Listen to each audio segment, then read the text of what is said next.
उधर एनटीए ने देर रात जेईई मेंस के टॉपर्स की लिस्ट जारी कर दी। ऑल इंडिया रैंकिंग में राजस्थान के स्टूडेंट्स ने अपनी जगह बनाई है। इस लिस्ट में राजस्थान से 4 स्टूडेंट्स ने 100% हासिल किया है। अखिल अग्रवाल, पार्थ द्विवेदी, अखिल जैन और महेंद्र राज ने 100% हासिल किए हैं। वहीं देश स्तर पर इनकी रैंकिंग टॉप 20 में है। जयपुर से सिटी टॉपर हैं अखिल अग्रवाल, तो वहीं जेईई मेन परिणाम से जेईई एडवांस के लिए करीब 2.5 लाख विद्यार्थी सिलेक्ट होंगे।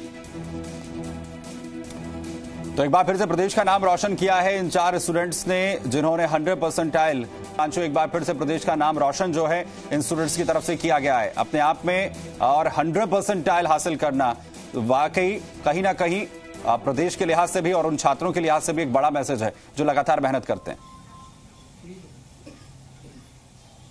सुमित, देखिए, बिल्कुल कोरोना काल के बीच में तमाम संघर्षों के बाद आखिरकार जेईई मेंस एग्जाम हुआ और होने के बाद में अब नतीजे जारी हो गए हैं।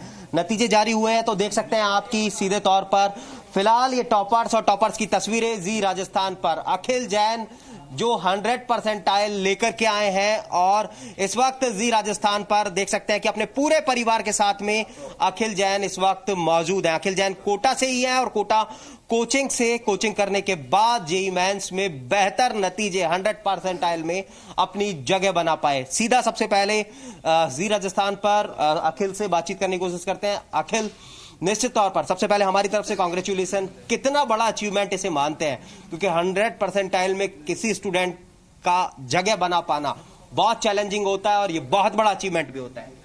जी सर, काफ़ी चैलेंजिंग है ये चीज़ कि 100% में लाना। मुझे बहुत खुशी है कि मुझे 100% में जगह बनाने का मौका मिला।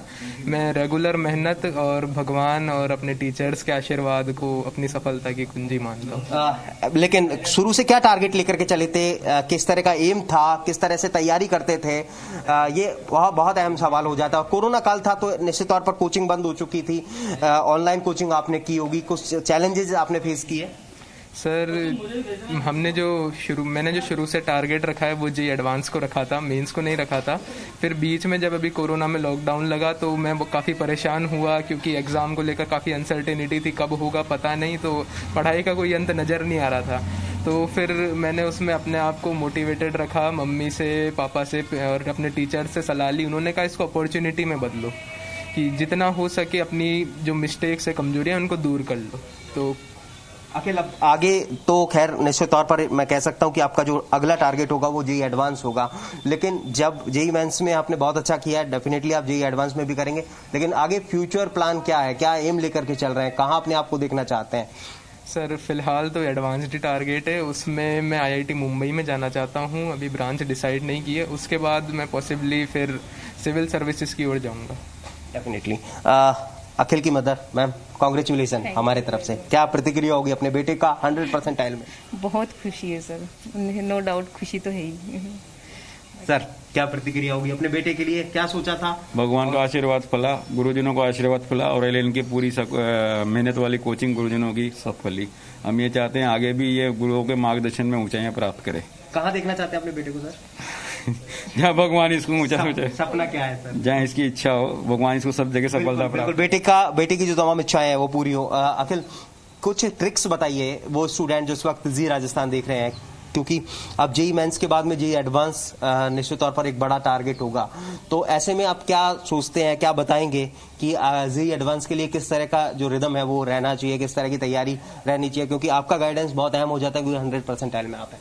सर, जेईई एडवांस के लिए जो हमें है कि अपनी जो बेसिक टेक्स्ट बुक्स हैं उनको एक बार दोबारा से पढ़ लें, जितना भी 15 दिन लगभग का टाइम बचा हुआ है उसमें उनको जितनी बार हो सके कवर करें। अपनी जो पुरानी मिस्टेक्स है, आज तक कई बच्चे कोचिंग में जाते हैं, टेस्ट देते हैं, तो वो जितने मिस्टेक्स करिए उन सबको रिवाइज करें ताकि वो मेन एग्जाम में नहीं हो पाए। और जो तीसरी चीज़ सबसे इम्पॉर्टेंट है कि हम नर्वस नहीं हों बिल्कुल भी। एग्ज़ाम आता है तो जाहिर बात है काफ़ी मेहनत करी, नर्वसनेस होने लगती है, तो हम बिल्कुल नर्वस ना हो, विदाउट प्रेशर जितना पढ़ सकते हैं पढ़ें। और ज़्यादा टाइम हमें जो है इस वक्त मेडिटेशन, ध्यान इसमें देना चाहिए। लेकिन एक बात ये भी अखिल जानना चाहेंगे कि आप इस बात को बेहतर तरीके से बता पाएंगे, इन दिनों कोरोना काल के बीच में जो क्लासरूम कोचिंग्स थी वो रुक गई, ऑनलाइन कोचिंग जो पैटर्न है वो शुरू हो गया, लेकिन इसके बीच में कुछ जो चैलेंजेस हैं वो बढ़ पाए, ऐसा आपको लगता है, या फिर इससे पार पाना ये पहले से इजी हो गया या फिर ये आप जैसे स्टूडेंट्स के लिए और ज्यादा बेहतर हो गया? जी नहीं, देखिए क्लासरूम कोचिंग का तो कोई मुकाबला नहीं है। जो ऑनलाइन कोचिंग है वो इस नज़रिए से बेहतर है कि कई चीज़ें एक साथ क्लियर हो जाएगी आपकी, पर क्लासरूम कोचिंग में टीचर आपके सामने है, आप उनसे डाउट्स पूछ सकते हैं, एकदम ऑन द स्पॉट सब चीज़ क्लियर हो सकती है। यहाँ आपको फ़ोटो खींचना है या लिख के भेजना पड़ेगा उनको, कुछ ऐसा करके। तो देखिए क्लासरूम कोचिंग ही बेहतर है, पर अभी जो हमारे पास विकल्प है हमें उसको जितना पॉसिबल हो सके यूटिलाइज करना चाहिए। ठीक है, अब जेईई एडवांस में आखिरी सवाल, ये बिल्कुल बेहतर सवाल है कि आखिर जो अल्टरनेट है वो नहीं हो सकता है, क्लासरूम क्लास की कोई जो है उसका अल्टरनेट नहीं ढूंढा जा सकता है। बेहतर यहां पर वही है जब आपकी अपने गुरुजनों के सानिध्य में पढ़ते हैं, लेकिन यहां पर जिस तरीके से प्रदर्शन इन छात्रों की तरफ से किया गया, अखिल की तरफ से किया गया है, वो वाकई काबिल तारीफ है। बहुत शुक्रिया हिमांशु हमारे साथ जुड़ने के लिए, इस तमाम जानकारी के लिए।